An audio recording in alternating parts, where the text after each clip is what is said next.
Good morning, y'all. We are back with another edition of DNVR Rams Live. As always, I am your host, Justin Michael. Set's looking a little better today. Still a work in progress. We're going to have to tinker with a couple of things, get some more wall art up. Got an awesome CSU sign from Saturday Neon that I'm looking forward to getting up. But we're talking hoops today. We've been really locked in on football. First bowl bit since 2017 means we've been talking and locked into the football scene a little bit more intensely than we have the last couple of years. It's been a bit of a struggle for CSU men's basketball in the non-conference slate. To be fair, probably a realistic finish at 6-5 so far, just given the amount of production that you lost from last season. But I'm excited because I'm going to have Steve Ivey, aka Swole Cracker, in the CSU world. We're going to talk all kinds of hoops today. I'm going to get his thoughts on the rotation, whether the Rams can right the ship in the league slate. We're going to talk about the Mountain West slate as a whole. I'm going to pick his brain on kind of who the contenders, who the pretenders are, how many potential tournament teams, all that fun stuff. I'm going to get him on here in just a second. Before we do, I did just briefly want to give a recruiting update. Certainly, we've been talking about it a lot the last couple of days. It's obviously very busy in the transfer portal right now. A lot of people were hoping that Grady Kelly would return to Fort Collins. He posted his commitment to Michigan State. They offered him last cycle as well. Not shocking, disappointing, but not shocking. I'm sure he got a bag, and good for him. Defensive tackles are one of the most highly coveted positions in the sport, probably right behind quarterback and offensive tackle. They get scooped up by the bigger schools. They offer big paychecks, and kudos to a guy like Grady for capitalizing on that. I do think, though, that he's probably going to be a depth piece the way he was at Florida State. I mean, if he knows that, going in and he was just looking for that check, then all the power to him. But I am interested to see what type of role he ultimately plays for the Spartans. Isaiah World, the Nevada offensive tackle that was in the portal, in my opinion, the best transfer coming out of the Mountain West this cycle. He's committed to Oregon, visited all kinds of big programs, Ohio State, Michigan. They were all in the mix. So former Jay Norvell signee doing big things now. He's committed to Oregon. Again, I'll be interested to see if he plays there as well, or if he's just kind of like a swing tackle, something like that. I'm sure he got a bag, though, for sure. Also, in terms of the Rams on the move, Newark Gatkuth and Boom Jock have both picked up offers from Jake Dickert and Wake Forest. Wonder if there's a possibility that they both end up over there. Just kind of a brief little recruiting update here. I believe we have Steve in the back. If we do, we're going to bring him on here. We're going to talk all kinds of hoops today. Looking forward to it. Good morning, Steve. How you doing, man? I'm doing great, Justin. How are you? Hope you like my background. I chose one of your thumbnails from last year with your logo and with one of my favorites, Joe Palmer. So I wanted to honor you and Joe at the same time. I love it, man. And I'm honored to have you as a guest, Mr. Mountain West himself. You've really built the brand up this season. I've always respected and valued your CSU commentary, but I love that you have branched out and you're covering the league as a whole. There's not a ton of sources out there, and in my opinion, that can cover the conference as in depth as you do. So I'm looking forward to, picking your brain on all this. First things first, though, just a little brief warm up for you.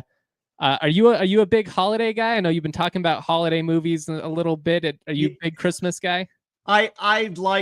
So to be honest with you, I am a Christmas guy, but I'm a bigger Thanksgiving guy. I love Thanksgiving. Thanksgiving is around family. Christmas is around, kind of it's a holy day in the Christian religion, and yes, I am a Christian. And I'll do the service on Christmas Eve, but and we'll get the family together. But it's a big time. I had fun with the Christmas movie stuff. I do like Christmas movies, and I love It's a Wonderful Life. We'll be showing that on Christmas Day at my house. It's a little love for Thanksgiving. I'm about it. I was complaining about that about a month ago. It feels like we go from Halloween to Christmas today with like how the stores work and all that. But Thanksgiving food's underrated. You got sports, time with family. There's nothing like it. And I love the sentiment. I'm kind of a sap for the Christmas Eve service. I'm not gonna lie. Get the candlelight going. I love that stuff. I am a sap. I have the worst singing voice in the history of singing voices. I got thrown out of sixth grade choir because they thought I was singing bad on purpose. That's a fact. But I love going to church on Christmas Eve and singing Christmas carols. That to me is as good as it gets. Now that we're in the holiday spirit, I just kind of wanted to set the scene for those that might be unfamiliar with you. I honestly think most of my following are well aware of what you do and the commentary that you provide. But you've obviously been a college basketball fan for years and years. You post all kinds of great historical references. Is there a player or a team in particular that like truly made you fall in love with college basketball? Where did that passion come from?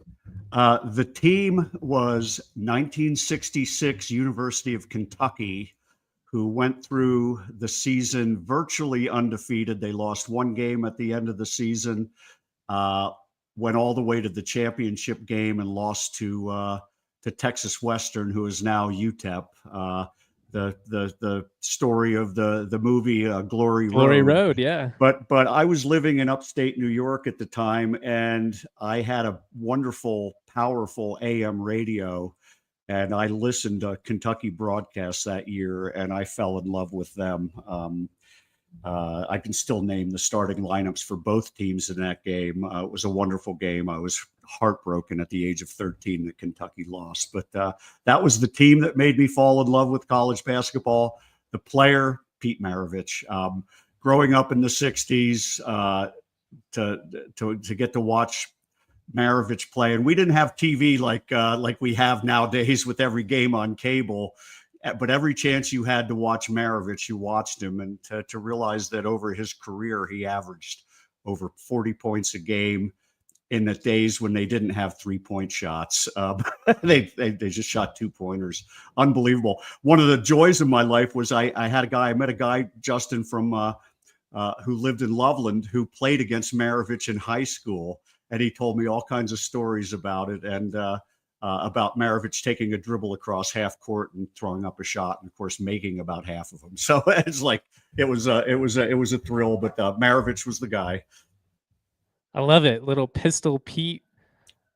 And I guess this is a dangerous segue because this could get us all sidetracked. But just because I'm curious, where does Pistol Pete rank for you in like the all-time great conversation? Because people, they throw out LeBron, they throw out, MJ and Shaq and all these guys. Is he a top 10 player to you? Probably not. I couldn't guard his shadow. But in terms of enjoyment and watching, there was no one like him. He was an unbelievable ball handler. You can go out on YouTube and watch some of his ball handling drills, and he was unbelievable. He was a great shooter. The one thing that he could do, and if you watch some of the great NBA guys now, the ability to when they go up for layups from funny angles, the ability to spin the ball off the backboard. Maravich was the very first that could really do that, and it was incredible, some of the shots he wod make and where he would throw them up from. I would categorize him as maybe the most skilled and the most fun player to watch. The analogy I use today, the closest thing to watching him today is Caitlin Clark. Caitlin Clark is an amazing player. She is the Maravich of the women's game. She does things unlike anybody has done in the women's game. Is she the greatest women's player of all time? Probably not, but she's the most fun to watch. Certainly transformed the game from a a relevancy standpoint, where did the love and passion for CSU come from? It started, I started going to games when I moved to Fort Collins. I mean, I love college basketball, and I started going to games in the 80s when we moved to Fort Collins, but didn't go to very many until Boyd Grant came. And then we had the NIT and NCAA teams under him. I kind of fell back when Stu took over the program. I got a little, I don't know, it was a little boring, a little dry. Not quite the thrill and not quite the level of play. They were good, but just not as good. Got re-engaged in the early 2000s with the 2003 team that won the Mountain West tournament and went to the NCAAs, went all the way down to the wire with Duke in Salt Lake City. And I've been a season ticket holder since the early 2000s. Got to know Dale Layer really well. Of course, my passion, I would say, really exploded when Tim Miles came. Tim was just a phenomenal person, and I had a wonderful relationship with him. He actually, I don't know if I've ever told the story, he knew about me from the stuff I had done. I would write for ramnation.com, and Tim knew about me, and he actually, after he got introduced at CSU, he sought me out and sought out to develop a relationship with me. I was shocked. I was just a guy having fun. That's the kind of person Tim was, and I learned more about not just basketball, but more about how you treat people from Tim, and then got to know the other players. Had a little bit of a downside with Eustace, but now it's been rekindled with Nico. So the passion really comes from the love of college basketball, but I would categorize two really great head coaches in Tim Miles and Nico Medved. What would you say is the biggest difference between Nico Medved and Tim Miles, and how are they alike? God, they are such people. They are so people and relationship oriented. I think the biggest difference is Tim is more of what I would categorize as the sense of humor, the comedic part, the showman. And even though he looks like a nerd, he's a really got a wicked sense of humor. Nico is just more of I would categorize him as more down to earth family guy, but both just great communicators and great people, honest and genuine people. And that's the real key, is how much they are alike that way. That's cool. I really wish I would have gotten to cover Tim Miles. It was a blast to follow. I mean, I've been a CSU guy my whole life, but I was in high school at kind of the peak of the Miles era there, the first NCAA tournament run. And then obviously Larry came in and had that second run with his squad. But I just remember seeing those Moby crowds and, the Orange ad against San Diego State and matchups against Jimmer and Kawhi and stuff over the years. And I was just sitting there like, I've got to be a part of that. Like I've always loved CSU. I very likely would have ended up here in the first place, but I genuinely credit Moby Madness with being like the ultimate thing that pushed me over the edge of wanting to come to CSU. Yeah, it was, the Miles era was fun. I got another, I could tell so many Miles stories, but another one, I don't know if I've ever even told this one. But Tim, his first year, they had a chance. They were, they didn't have a chance. They were down. They went down. I think it was to San Diego State, and they looked like they gave up with 15 minutes to go. And I shot him an email and I said, it looked like your team gave up. You never thought about going with a full court press. You never thought about this. You never thought about that. And he called me up the next day and said, we got to go to lunch. And he hammered on me for an hour saying, you don't know what you're talking about. And here's why we're doing this way. And here's why we're doing it that way. And I loved the honesty out of him. And we had a great relationship. He could do that with me. And it was, that's just who he was. So yeah, I wish you had been around. You would have loved him. You could have written something critical of him. And I guarantee you, he would have called you up and he would have chewed you out. But he would have loved you for it as well. That's what it's all about, though, is the mutual respect. And one of the things that I really appreciate about Nico Medved is I guarantee you he's in the back of his mind. There are questions I've asked where he's been like, this moron, or, I've tweeted something or written something and he's like, this guy has no idea what he's talking about. But when I do ask a good question, he's very like, oh yeah, that's a good point. Like I'm glad you pointed that out. Or even when I do have those moments, he treats us like human beings, which is just, I think that's an underrated quality in a coach in an industry that's, really about relationships in the end. Yeah, I've had Nico hammer me off behind the scenes as well for something I've written a couple of years ago, and he sent me a note the next day, and actually he called me the next day and said, "Here's what's going on," and you learn a lot about what the kind of person he is and the kind of program he runs when he can talk more than X's and O's and talk about some of the other things that may be going on within a program that make it very, very difficult. And I appreciate that level of, like I said, he's the most genuine, honest person you're ever going to run into. He's refreshingly transparent in an era where there are very few people that answer any questions with honesty. He's self-critical, and which is very, nice. Again, I've more on the football side, but I covered some coaches back in the day that they didn't like being asked tough questions, and Nico's just never been like that. It's something I appreciate about him. And obviously it's been kind of a sluggish start, and we're going to get into all that. Let me shout out a couple of partners real quick, and then we'll get into that. Trucks, they've always been a part of Toyota's DNA. For generations, Toyota has built durable legends destined for greatness and perfect for Colorado. Toyota has 17 models with all-wheel drive or four-wheel drive, like the Epic 4Runner. They also offer more low and zero-emission vehicles combined than any other automaker to give customers numerous choices to reduce that carbon footprint. 16 hybrid vehicles to choose from, like the Tundra iForce Max hybrid truck. Not to be outdone, Toyota SUVs take command on the road and on the trails, so you can explore the road less traveled without sacrificing smooth city rides in SUVs like the RAV4 and Grand Highlander. Toyota is a proud partner of CSU Athletics and the official vehicle of DNVR. I also want to shout out Game Time. If you want to be like Steve and I, you want to go to see all the best basketball action, you can get the best deals with our friends at Game Time. And they're making it easier than ever, folks. You don't have to scroll through thousands of tickets with the Game Time Picks curation feature. That's a tongue twister. It's a tongue twister, but it's a life changer. It makes it so much easier for you. You get all-in pricing. You get a panoramic view from your seat. They're going to make your life easier, which is what we're all about. Take the guesswork out of buying tickets with Game Time. Download the app, create an account, use that code DNVR for $20 off your first purchase. Terms to apply. Again, create an account, use that code DNVR for $20 off. Download Game Time today. What time is it? Game time. All right. We've been all over the place here, which has been great. This is what I was hoping for, just kind of a back and forth. But here I'm really going to lean into your expertise because I value it. You've been locked in on the Mountain West. I consider myself a big college basketball fan, but admittedly, like with football being so intense, I'm probably not quite as locked into the league at this stage as I have been the last couple of years. And so let's start there. Let's kind of set the scene with the Mountain West. We're coming off of a historic year. Hopes were we could back that up. I don't think anybody was expecting 6 tournament teams, but a multi-bid year was the hope.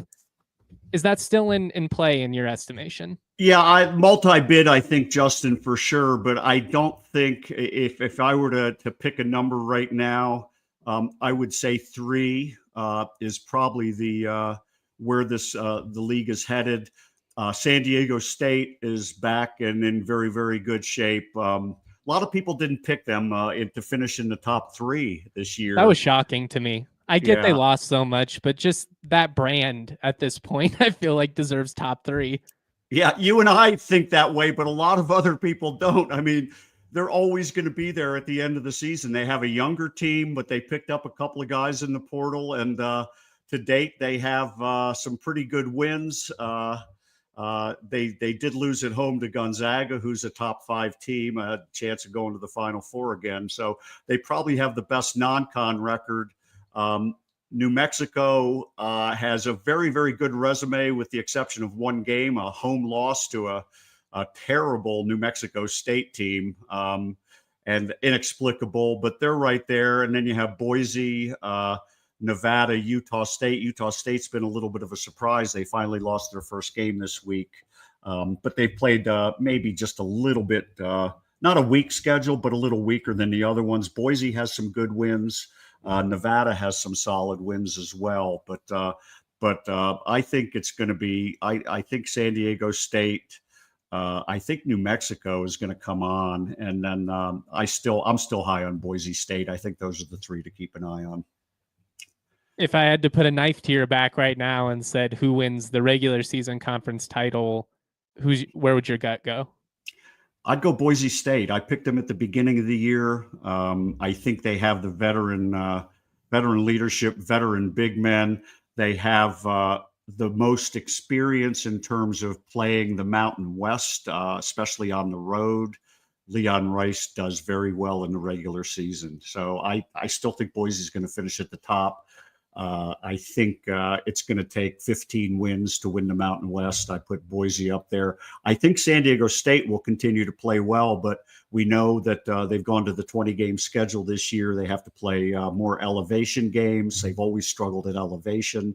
And they have some young players that have never played in some of these gyms, and I think they'll see a little bit of a struggle. I think New Mexico has a pretty solid team as well, but they're a little inconsistent, so I put them a little bit behind Boise as well. I just feel like they went out and they got exactly what they needed in the offseason, which is a true facilitator in Cardenas there, and obviously Degenhart is a stud. Is he the best player in the league in your estimation? I mean, Donovan Dent just dropped 40, so he's certainly in the combo. I in a preseason talk that we had, I did a show on my YouTube channel with a couple of guys that are Mountain West guys, and I had Degenhart as my preseason player of the year, and that's what all the media picked. But to date, Donovan Dent is running away with it. Donovan Dent has been sensational. That 40-point game he threw up against VCU, completely unstoppable. And he's had a few games like that. He's been in the 30s already, I think 2 or 3 times. So he's having a heck of a year. I think he's tracking for to be the top player. I hope UNM can hang on to him, man, because it feels like he's going to be in the JT Toppin category, where a Big 12 school is going to be offering him about $1 million to transfer in the offseason. I think he had a pretty big offer this offseason. I'm sure UCLA went after him. He's a Southern California kid. I'm sure USC and UCLA went after him, and he chose to stay at New Mexico. But whether he tries to take a look at he's going to be in his 4th year. Next year will be his last year of eligibility. Whether he looks to go NBA or return to college, I think he's in for $1 million payday. And New Mexico has pretty good NIL funds, but they didn't have enough to keep Toppin, who went for $1 million plus to Texas Tech. It's going to take $1 million plus to keep Dent in New Mexico. We'd love to see it, but we'll see. New Mexico is the brand I'm most torn on when it comes to this conference realignment stuff, because I understand football is the driving force behind the majority of these decisions. Gonzaga aside, who's kind of an anomaly. But man, the thought of not going to the pit every year is a little bit disappointing to me. It's such an electric atmosphere.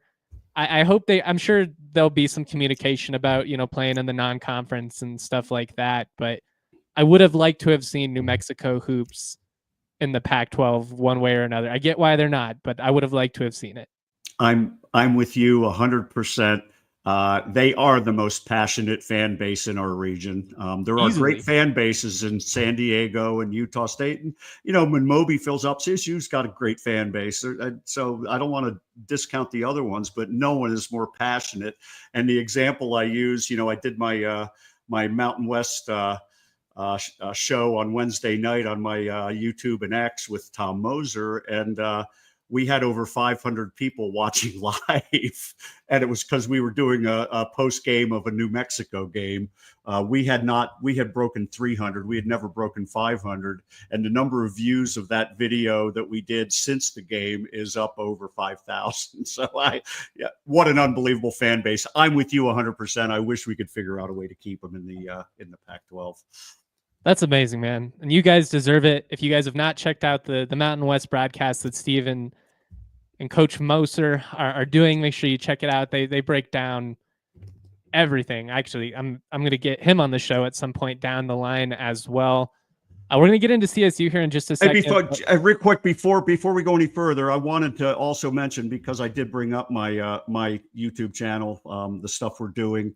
I need to give a big shout out to you because, I just started this I just decided to put this thing together in August, and you were my second guest. And to date, my Thursday night show, the largest audience I've had for my Thursday night show was you.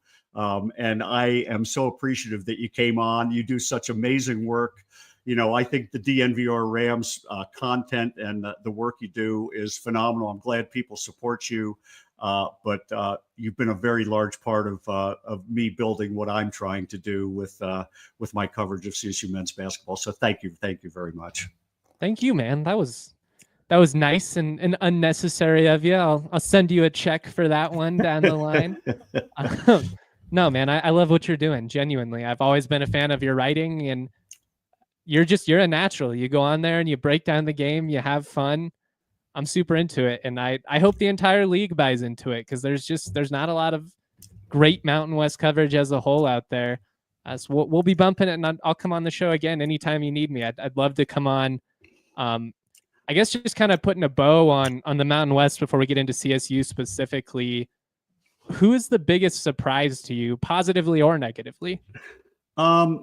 I'd say Utah State is the biggest surprise. They have a brand new team. They got a lot of new players. They did keep two key players in Mason Falsleff and the Martinez kid, and they're both very, very good players. But the rest of the team is basically new with a brand new head coach, and they've totally changed their style of play.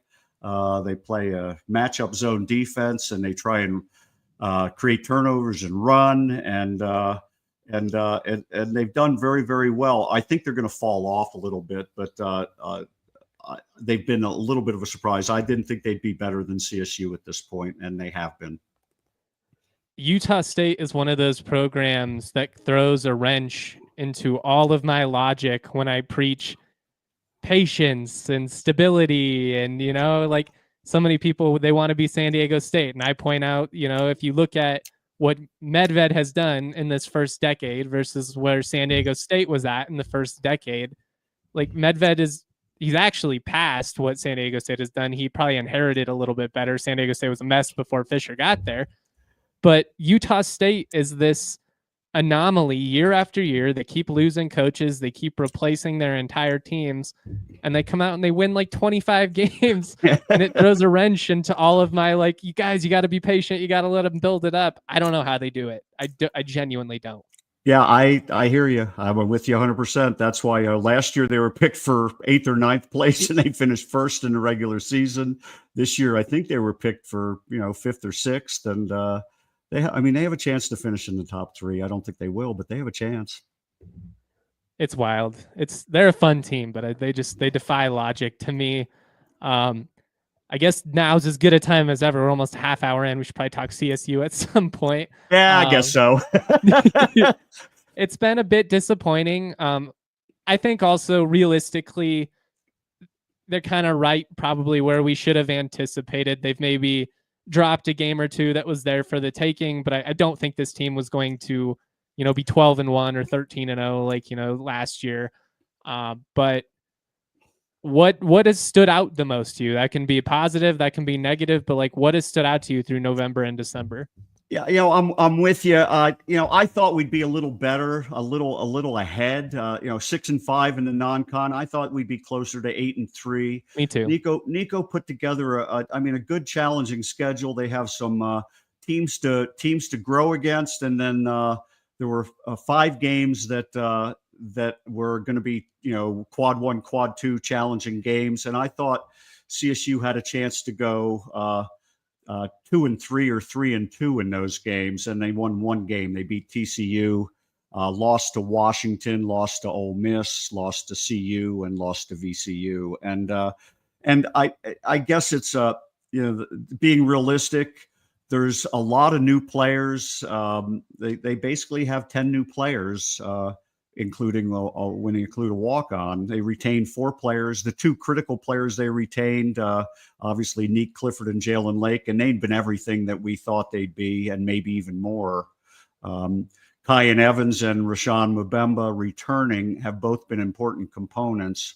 And then obviously the other 9 are new, and there's a mix of 4th and 5th year players and 2nd year players out of the portal, and then freshmen. And they're playing one freshman, Kyle Jorgensen. They're playing a couple of sophomores, Jalen Crocker Johnson, and then, you got the Bowen Bournes, the 5th year player. You got Ethan Morton, 5th year player. You got, anyway, without listing all the players, although I already did, I thought it would come together a little quicker, Justin. They have, what I see are some pretty good players and pretty good pieces, but and I know that basketball is pretty much a whole is greater than the sum of the parts.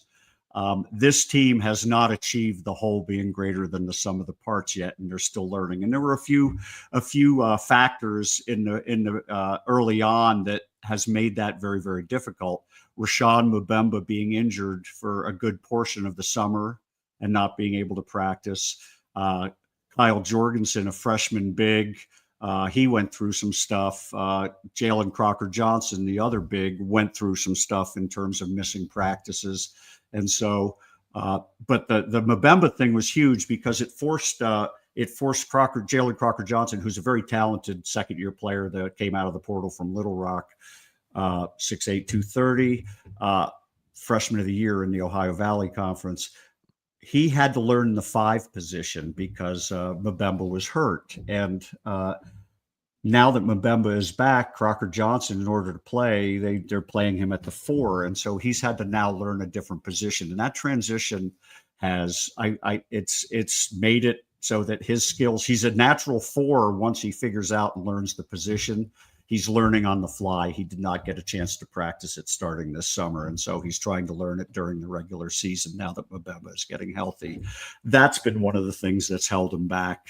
The other thing I think was, we got we replaced the best the guy with the best career in the history of CSU in Isaiah Stevens with a sophomore, Kyan Evans, very talented player, a Missouri Gatorade Player of the Year coming out of high school, but not as far along as Zay. And it's been a up and down for Kyan. We're seeing him having games where he scores. He just scored a career high the other night against Radford, but he goose-egged against VCU. And so we're seeing a little inconsistency there, and that's to be expected. The other one, just on the downside, and it wasn't something that I would have expected, was Ethan Morton's lack of offense. I thought he would be not a great offensive player, but at least be good for 6 points a game. He's a very, very valuable player on the floor, a very high IQ player in terms of defense, in terms of ball movement, rebounding, you name it. He does all those things right and all those things well. But when he's on the floor, CSU is playing 4-on-5 on offense, and it's made it very, very hard. His development, the staff is working hard to figure out a way to make him more not so much an offensive threat, but to make sure the offense flows. And you started seeing signs of that against Radford. They've been working very, very hard at that. So that's what I mean. They're there. The skills are there. The talent is there. It's just a matter of the whole starting to play greater than the sum of the parts.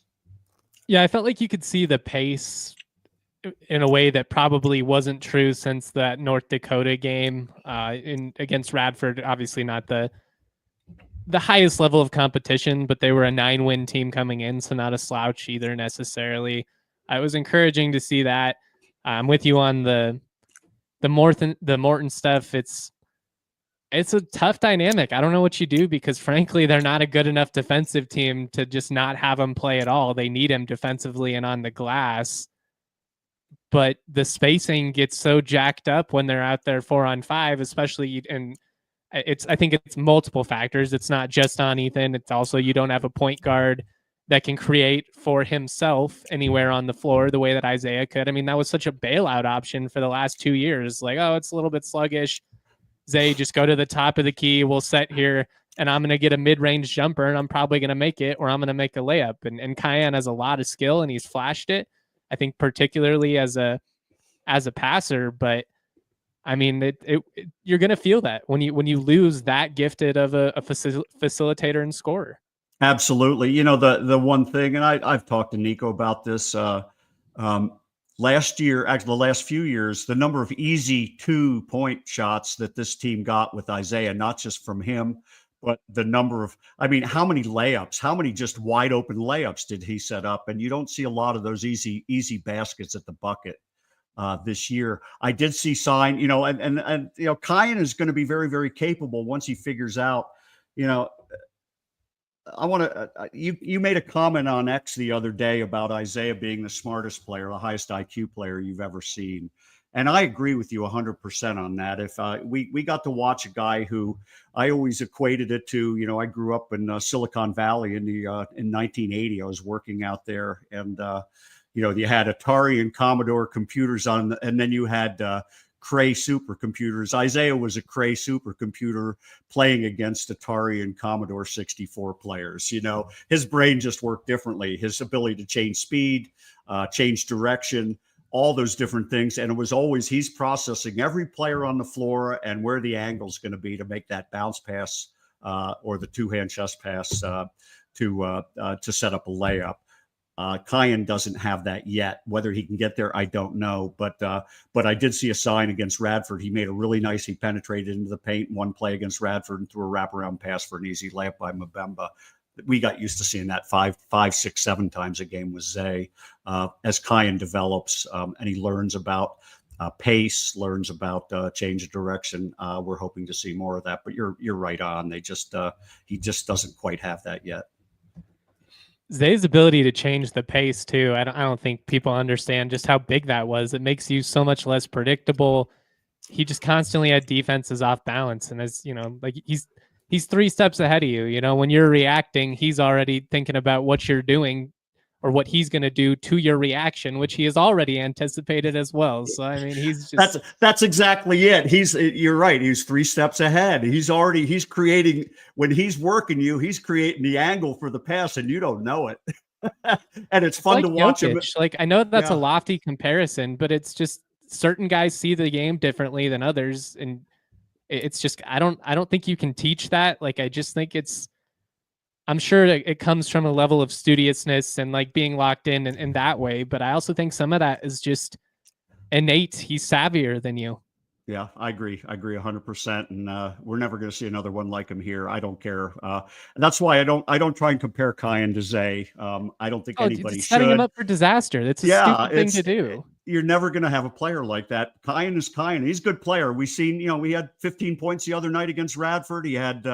He scored against CU in the second half. He ended up with 11 against CU, and he can do it a little differently. But he's a very, very talented player. He's just, like I said, he's just got to learn the position a little better and learn. You know, there's another guy in a similar place, a more natural scorer, Keyshawn Williams. Keyshawn he's learning, and his last 2 games has been very, very good. He had 14 against VCU, 16 the other night against Radford, coming off the bench.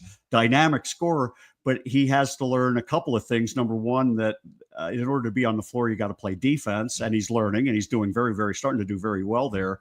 But number 2, learning where to find his spots to score within the framework of a very structured, very complicated offense. And that's starting to come to him.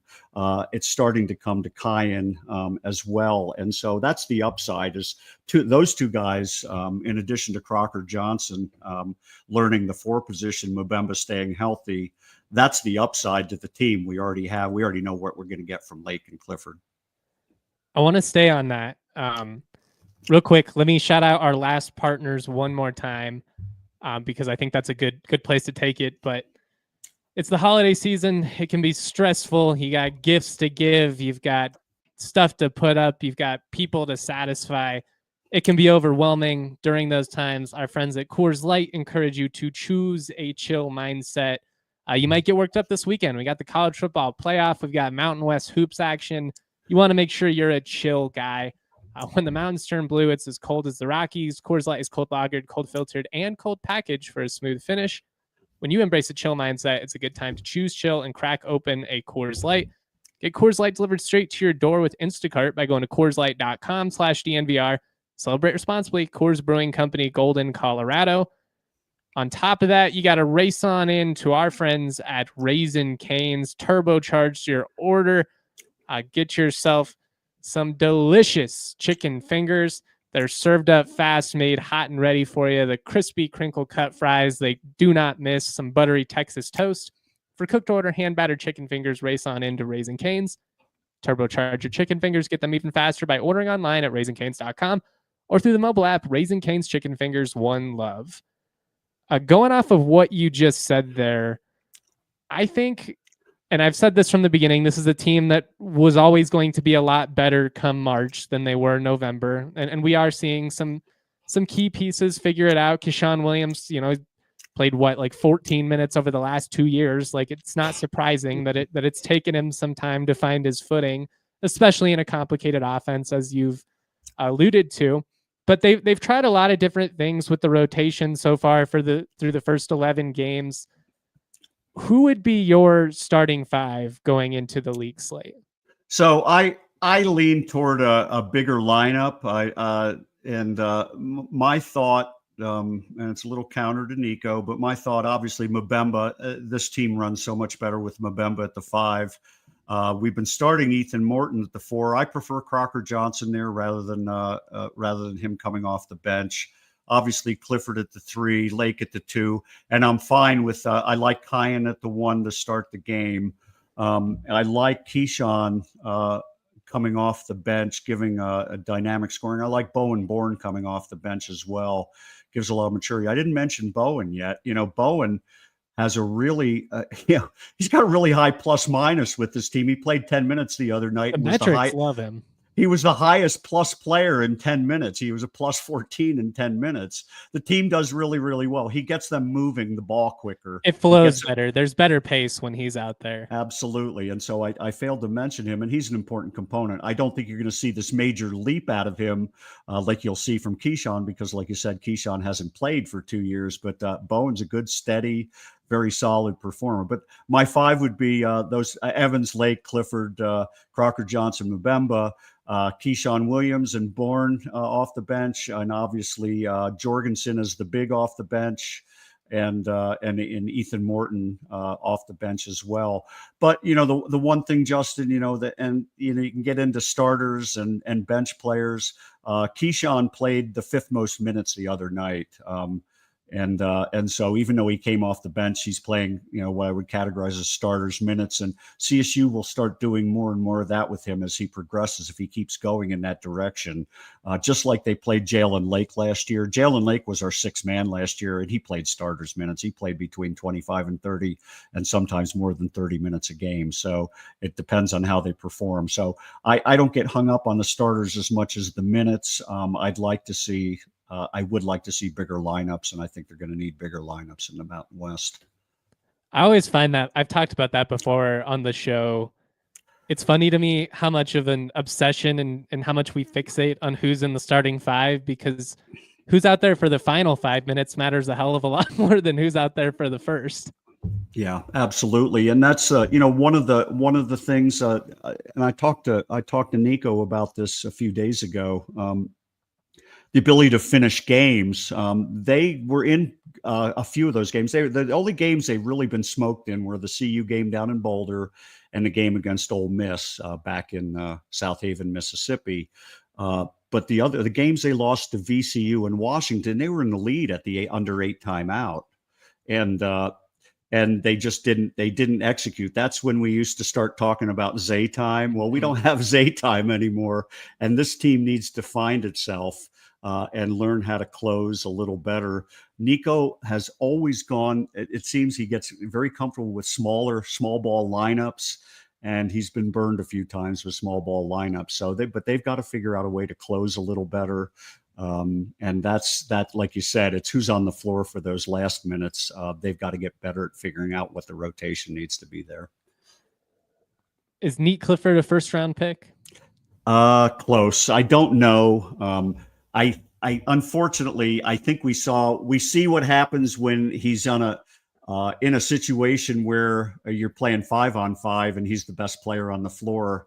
But when you take his space away to beat you off the quick bounce, He can post people up. He's done that well. He's obviously can shoot from the outside. He has a hard time getting open looks on the outside because Lord knows they cover him tough, knowing that they got people in the paint waiting for him. So I don't know if we're going to see a lot of those skills, but from an athletic perspective, from a knowledge of the game perspective, I think he's late first round, early second round. I'd like to see him tighten his handle a little bit. That'd be the one thing I would say, because I'm with like the athleticism, the defense, that's all going to translate. He's going to benefit at the NBA of not being the number one option and not being, the primary defensive focal point. But he's a little loose with the basketball still. And against NBA defenders, I think that'll be an issue. Yeah, I would agree with that. And it's better. He's gotten better. And I know he's worked hard at that this year. The other thing is he's definitely stronger this year. That's why he's able to post people up a little better. So I think he'll continue to develop that way. And I think he's gotten the feedback, improve your shooting, improve your ball handling. His range is pretty good. If you watch, a lot of his threes will come from NBA range, about 3 feet behind the college line. The NBA range is a foot to 2 feet past the college line, and he's very comfortable shooting from deep. So I think that'll translate. He's getting better and better at that. But I agree with you on that. His ball handling, his handle has got to get better. Before I let you get out of here, what's the matchup you're looking forward to? We got this from Taylor here in the Toyota chat. Good morning to everybody in the Toyota chat, by the way. So much love to all of you. What's the matchup to watch for on Saturday in this Nevada game? I'm going to be looking mostly. So there's two. I don't know how CSU is going to guard Kobe Sanders, the 6'9" point guard for Nevada. I wouldn't be surprised if that's where we'll see a Morton or a Clifford. I'm going to guess. I'm going to guess they'll share it. I don't know if Lake will get him. Lake could get him as well. Definitely not Kyan. But the other match I'm looking for is Mbemba against the bigs of Nevada. I don't know. They rotate a bunch of bigs, Justin. They have 3 or 4 bigs they play. Nick Davidson is the best, but he plays a little more of the 4. He'll play a small ball 5 at 6'10", but he plays a little more of the 4. They'll probably guard Rashawn with KJ Himes, who's about a 7-footer. He's a 7th-year player as well. The dude's been playing since I was in college, I feel like. He redshirted and he's in his 6th year at Nevada, so he's a 7th year total. 6 years of playing. Eligibility is very interesting these days. But it'll be interesting to see the Rashawn, a stronger player dealing against a taller player. We need Rashawn. That's the one I'm going to be watching in addition to the Kobe Sanders and whoever defends him from CSU. I think those are the 2 critical matchups. CSU is going to have to do a very, very good job interior, making sure they don't get easy buckets. But the other thing you have to watch out with is your closeouts better be good. They shoot the 3. They're top 5 in the nation in 3-point shooting, Nevada. I think it's a tough matchup for CSU. If they win, I'll be very, very happy, put it that way. I think it's a tough matchup for them, but hopefully they'll be able to close out on those 3s and not leave a lot of open looks. Starting with a trip to Reno and then New Mexico is not the most ideal way to go into the league slate. That was my thought when I saw the schedule, and then they go New Year's Eve at San Jose State. I wish they could have started with maybe a Fresno and a San Jose State, gotten their feet under them in conference games. Although San Jose State almost beat New Mexico in the pit, so I mean, who knows? Wyoming gave Utah State a game in Logan, so you got to be ready. You got to be ready for conference games no matter what. But Utah State is the one that's up against it. Utah State opens, they play their last non-con at St. Mary's, and then they travel, I think, on the road to Reno for Nevada, and then I think they get San Diego State. I mean, they open up with 3 absolutely brutal games, and their point guard is out for a month with a separated shoulder. So I'm dying to see what happens there. But yeah, it's going to be a tough game on Saturday. Nevada, like I said, top 5 on the edge of being an at-large. And then New Mexico coming in here, and I think New Mexico is a very, very good team. That'll be a great game in Moby on the day of the bowl game, December 28th. Like I said, I do think most of our audience is familiar with your work, but You've got a lot of shows now. You're doing more than ever. When is the next show? When can people tune in to Swole and get all the best basketball knowledge around the Mountain West? Today is my only off day this week, believe it or not. And in fact, I made a bad error last night. I said I was off today. I should have brought up the fact that I was going to be on here. I forgot. I totally spaced it. But I have I'll be doing a post game show.